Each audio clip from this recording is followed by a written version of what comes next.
Hello and welcome to the Smart Money Dumb Money Show, and I am your host as always, Keith Richards. And today we are doing one of our interviews, and I'm really pleased with this score, I'm going to call it, with Frances Horodelski, and I hope I pronounced your name right, Frances. Frances, everybody probably that is watching this video is probably familiar with Frances because she's been a long time BNN TV personality. But I have to say, before I give her background, I was interviewed I started with BNN on the show back in 2008, and through all the different hosts, Frances was always my favorite. So this is why I'm so pleased.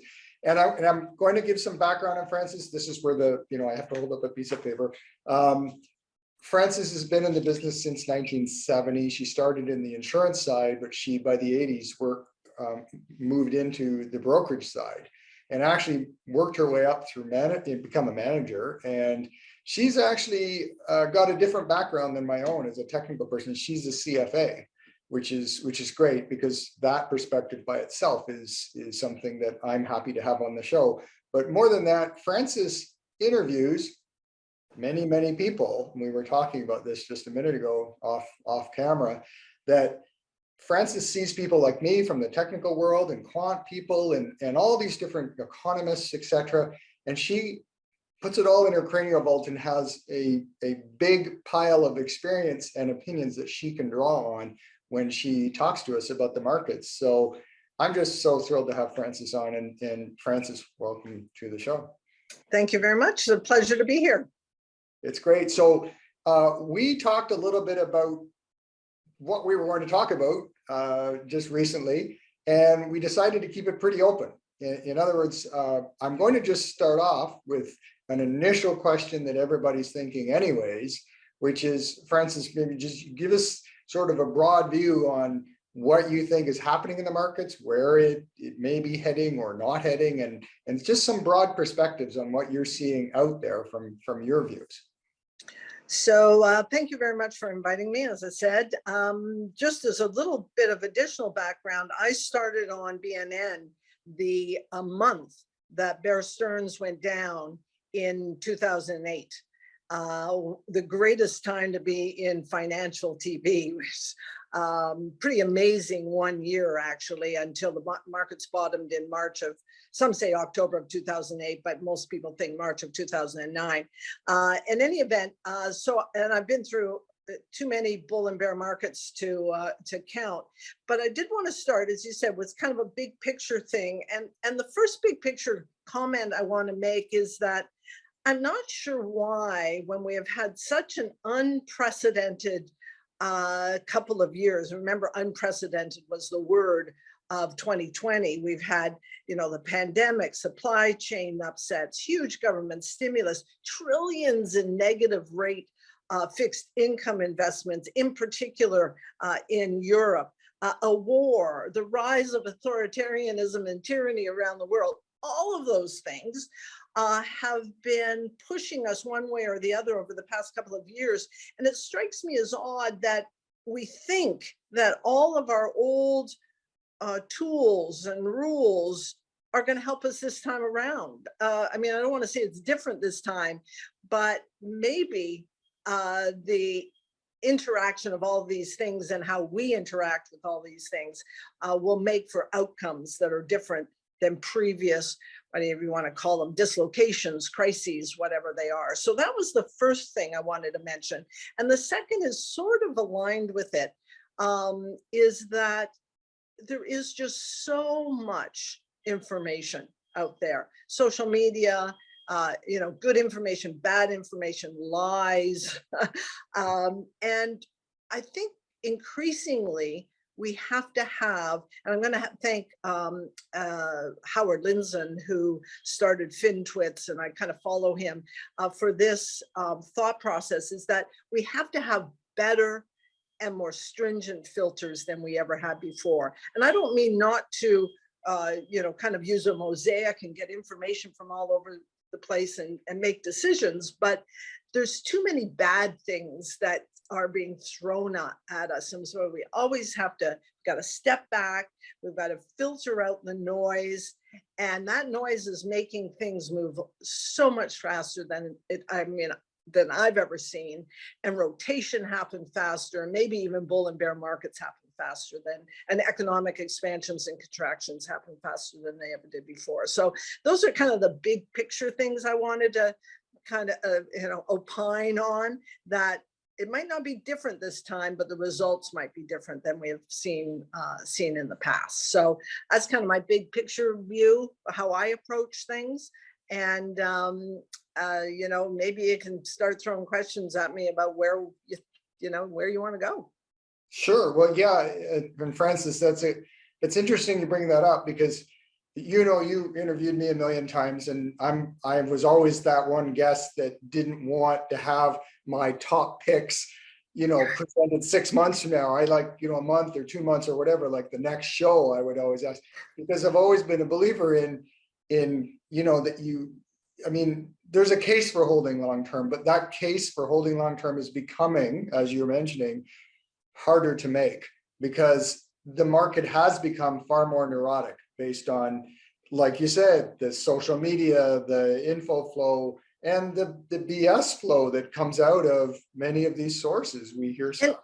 And interestingly, a lot of people, and I will put technical analysts in this box, if I can use that phrase, a lot of people talk about price as truth.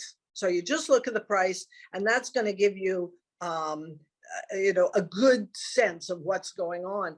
But I found that price is less truthy recently because of all that other noise. So you may think that, switching to the fundamentals, you may think, geez, that company had this, that, and the other thing going for it. And you go to bed and you say, God, I'm going to wake up and that's going to be up 5% or 10%, and it's down 5 or 10% because the market seems to want to make fools of us all. And, just in terms of where we've been or where we're going, look at the S&P 500. We're essentially where we were in March of 2021, just under 4,000. We had a 20% move up and essentially a 20% move down, and 17% actually. So we're, you might have got that big trend up and that big trend down, but if you went to sleep for a couple of years, you're exactly where you were, with a lot of stuff happening underneath, of course. Yeah, and that's actually, Craig and I have a CFA working with me, and same idea. We do try to combine the two. I do the technicals, but we wrote a research paper a while ago for our clients, and basically presented an argument that maybe we're going to be stuck in sort of that 1965 to 82 kind of scenario where the Dow couldn't crack 1,000 if you look back at history, and maybe we're going to enter into something like that where it just goes up and down, and that's probably case in point of what you're saying. But my old friend Leon Tui, rest in peace, does always told me to look at what's happening underneath. So we spent a lot of time looking at the TSX or the S&P, or way back then the Dow, but there are lots of things that went to the moon and back during those periods when the Dow did not break 1,000. We had the Nifty 50, we had a huge oil cycle, we had in the early 70s when we went off the gold standard, huge uptick in gold. There was a small cap rally. There was lots of things that one could do. And if you step back away from, the major indices.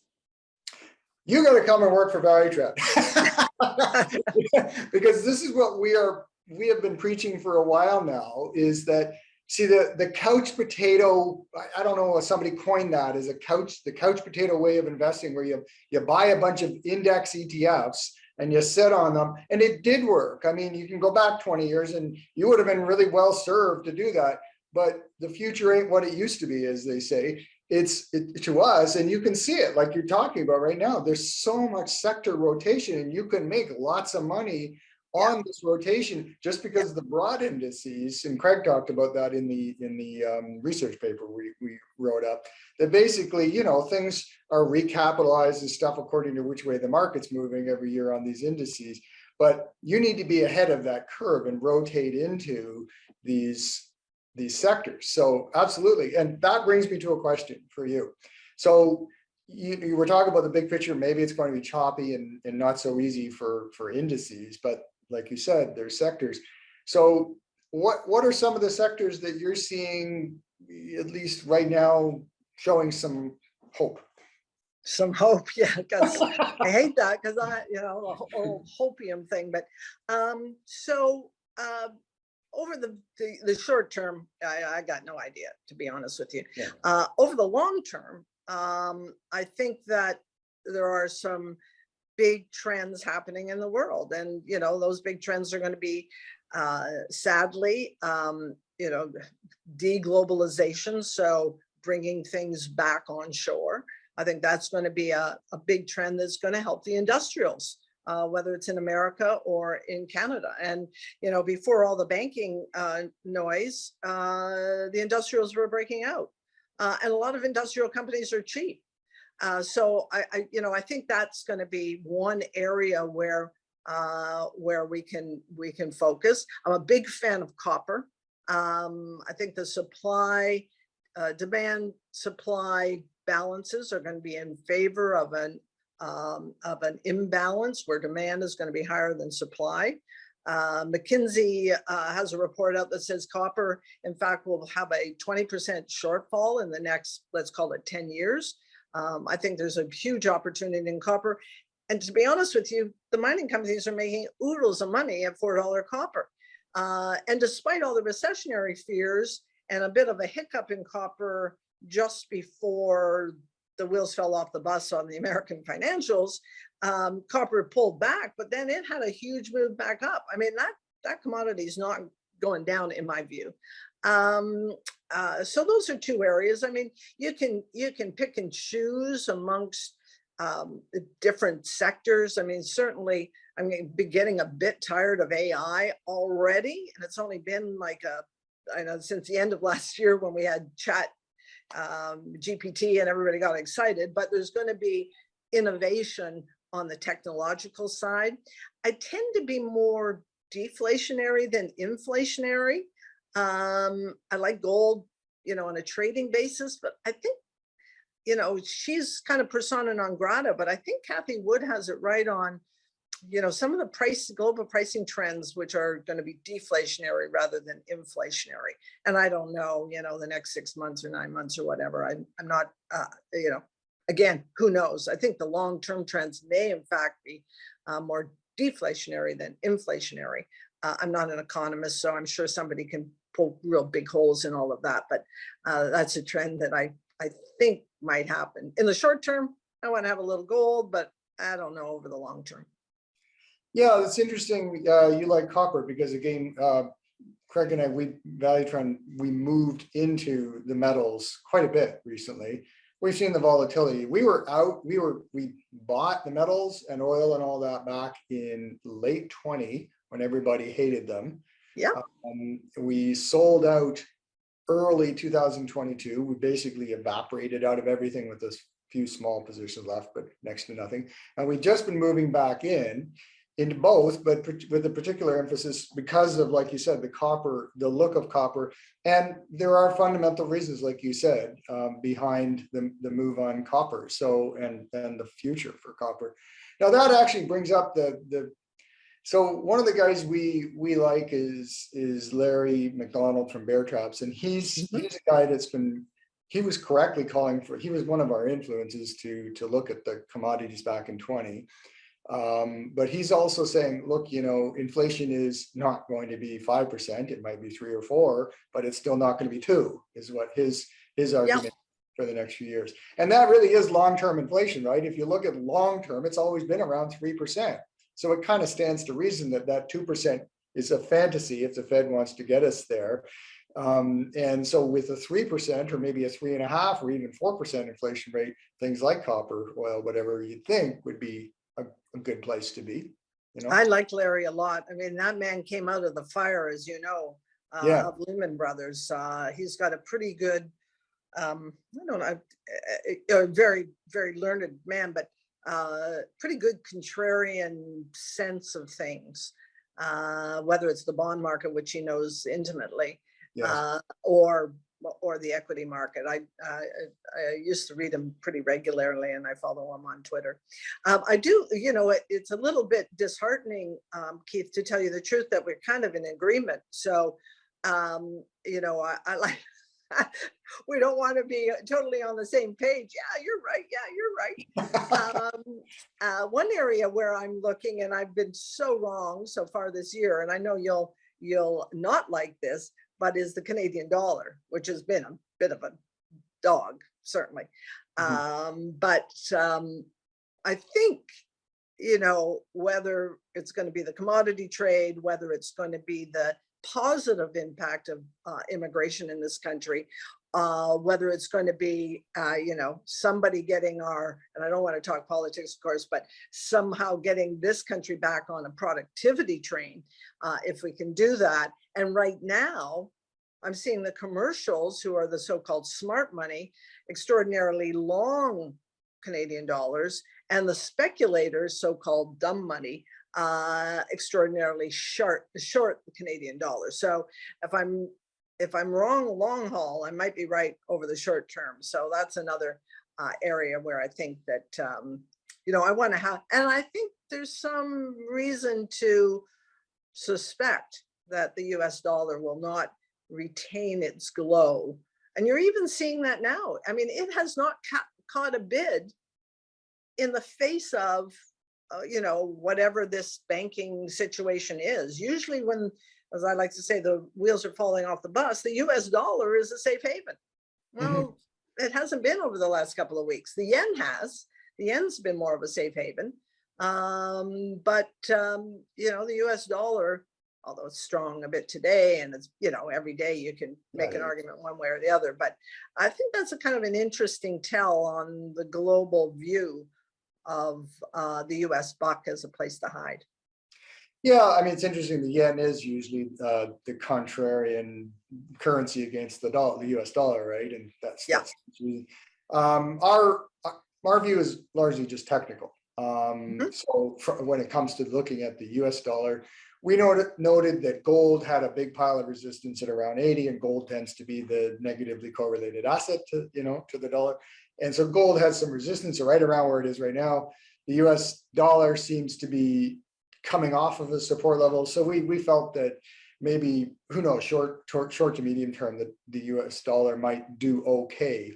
But and that affects Canada, because it's relative to everything, right? Absolutely. One, if it's a is that the right term, a zero-sum game? The US dollar goes up, other things have to go down, or vice versa. Yeah, it's always a relative thing. So it's, the currencies are a hard one. Like, honestly, like, absolutely, it's absolutely too many moving parts, aren't there? Right? It's like this inflation, and it's like the banking system, to be honest. I mean, there's a joke going around that in 2020 everybody was an immunologist expert, and then in 2022 they all became geopolitical experts, and now everybody knows exactly how the Fed balance sheet works, and long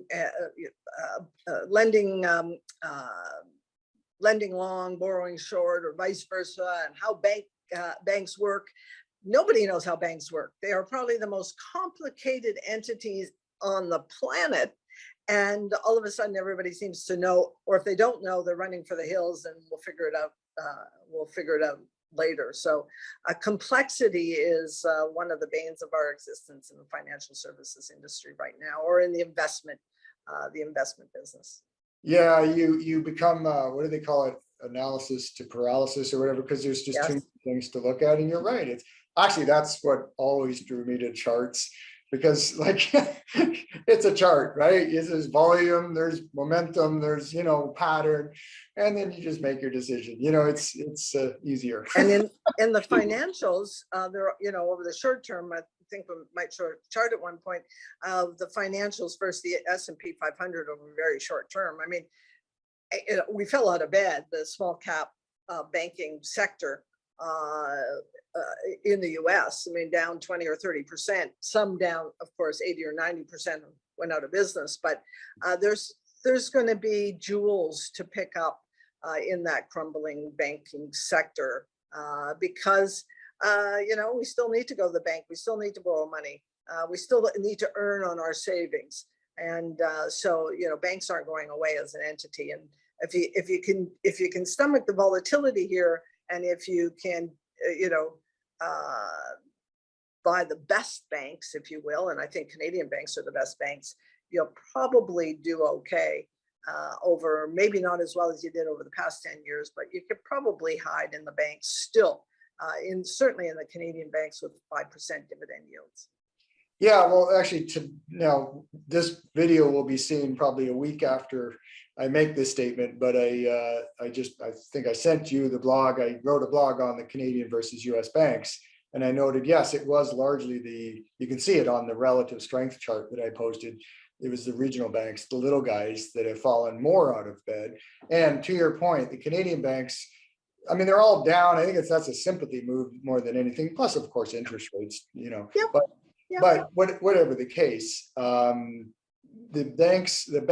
Canadian banks actually don't look too bad technically, and probably fundamentally don't have any of the issues facing the US. So there'll be a bargain at some point. It's really interesting. No, people are going to see this in a couple of weeks, but the week ending the 24th of March. Really, I found it really interesting that the only big Canadian bank that did not go down and was up a snick was Bank of Nova Scotia, which has been a poor place to put your money in the stock over the last many years. Yeah. And, I don't know if it's going to be their emerging market exposure, which might benefit them if they retrench in some way or focus on it better, or that they don't have the US exposure that BMO, Royal, and TD have, which has been weighing on them here recently. But I found that interesting. I mean, that's what 1 week. What does 1 week make? But it was an interesting difference that Bank of Nova Scotia was up a snick where the other ones were all down. Yeah, that is interesting. Actually, I didn't go deeper in when I just looked at the index, but Bank of Nova Scotia has always been, well, not always, but has been for quite a number of years. Like you said, it's been the dog's breakfast. It has, absolutely. And they got a new guy that ran a tractor company, an equipment company, Finning. Oh yeah. Maybe it's better now that you don't know anything about banks to run a bank. Yeah. We'll see. Yeah. Okay, so last thing maybe we'll bring up, and I was surprised because you sent me a list of some things that you'd be interested in talking about, is seasonal trends, and I didn't know that you were interested in seasonality. It's usually Brooke Thackeray and Don Wheeler over. So tell me what your what are you seeing there that might. Well, certainly, I don't know if you put this in the seasonal count, but, each month over history has presented certain opportunities. And generally speaking, March and April are good months. March and April are especially good months in the third year of the presidential cycle, which we're in right now. And you've seen the charts, I'm sure. And this year tends to be a good year overall for stock markets, and they tend to be good after a bad year, which last year was absolutely a bad year. I'm not going to go into the sell in May and go away, because I think that even from May to October, there's a lot of different things that happen. I have seen that natural gas, the best month for natural gas is April. Natural gas has been, after the Russian invasion of Ukraine and the start of that war, of course, natural gas went through the roof, and now it's at about $2. There's all kinds of seasonal reasons why it does pull back at this time of the year. But I kind of like natural gas on a seasonal basis starting in the month of March. I don't know if it's going to be as one of my friends used to say, a rip your face off trade, but I think there's opportunity in some of the natural gas names. Can natural gas go to 180? Yeah, for sure, because things happen. But I think that's one seasonal trend that I think will be an opportunity. And generally speaking, back to the third year of the presidential cycle in March and April, or interest rate cycles. So I'm more of a glass half full than glass half empty kind of gal right at the moment. So I'm going to ask you, when branching into energy, just very briefly, normally from a seasonal perspective, oil, crude oil is usually pretty good from around February to around May or June. And that's on a relative basis. That's all seasonals are. Yeah. But WTI literally kind of broke a short-term support level recently. Oh. It's been tough to, now we have been picking it up because it seems so oversold, and there's another level of support. We can say, well, it's not, the downside from here isn't too ugly, but it sort of stopped us from adding to, like, we leg in, and we said we just stopped legging in as soon as it broke that support. We haven't sold because we're going to give it the benefit of the doubt for now. But what are your thoughts? Because it's certainly not following the seasonal pattern of bottoming in February and then moving up after that. And there should be reasons for it to go up, but strategic petroleum reserve refills and all these reasons that the fundamental side says, and yet none of the above seems to be happening. What's your thought? Yeah. So I think a couple of things that happen. One, some of the global markets have been able to stay supplied by oil because Russia is able to support, whether it's China or India or other countries that need the oil. So there hasn't been that demand side. I think we came into this season with a lot more oil because the weather turned out to be better this past winter, although, in Canada, we had some bad days, but generally speaking, Canada was, the cold countries had not a bad winter. So there was a lot more oil. It's the same with natural gas, to be honest.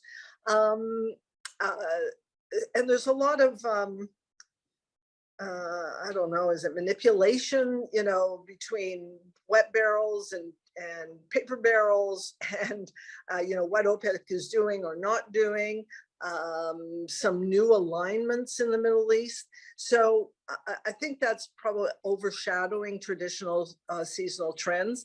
I don't want to count it out though, because I think the companies themselves are making it again at at $60 or $70. It's not 60, it's 70. But at those prices, those companies are making a lot of money. They're generating huge amounts of cash flow. I will just bring up the fact that he's not, he has made mistakes, but Warren Buffett continues to buy up Occidental Petroleum. And I myself have bought back into a little energy. I sold probably too early on the way up, but that was okay. I didn't get the highs, but quite frankly, nobody actually does. So, but I'm probably a little underweight on the energy side. So I'm thinking about where I want to put my toe in.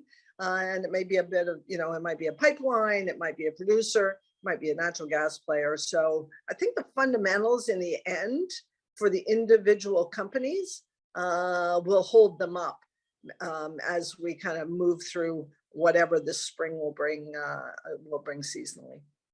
Yeah, I'm glad you mentioned that, because that is, like, of course, as a technical guy, I'm constantly questioning Craig. I'm like, he's a CFA, so it's like, Craig, it looks like it's breaking, panic, technical guy that I am. And he's like, look, they make money. I think, did he say, and maybe did he say 40 or 50 bucks a barrel is plus is a good point, for these guys to be making profit. And their balance sheets are in great shape, to be honest. I mean, you look at some of the individual reports of various companies. I mean, I think Imperial Oil will be debt free next year, or something. And just that's the only one that can come to my head right now. But a lot of these companies, the balance sheets aren't over leveraged. They're not putting money into the ground. That should actually help the price of the commodity, but they're in great financial shape. Yeah, absolutely. So that's a point for them. So, yeah. Well, Frances, that's great. I mean, anything you want to conclude with?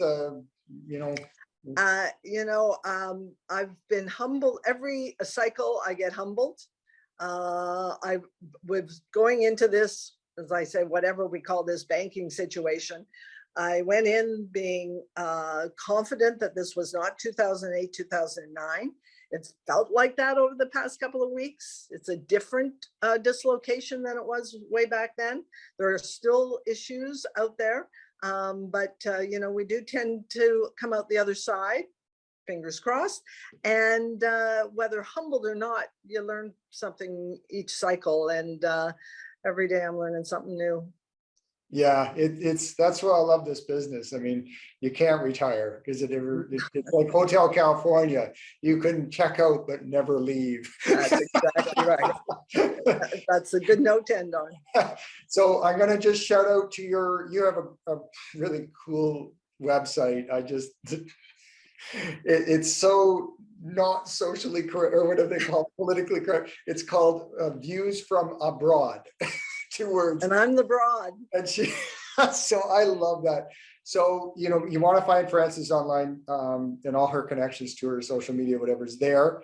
And I'll continue to follow you, and thank you so much for coming on. You're very welcome. And I'll continue to follow you too. Yeah, there we go. So thanks for coming on.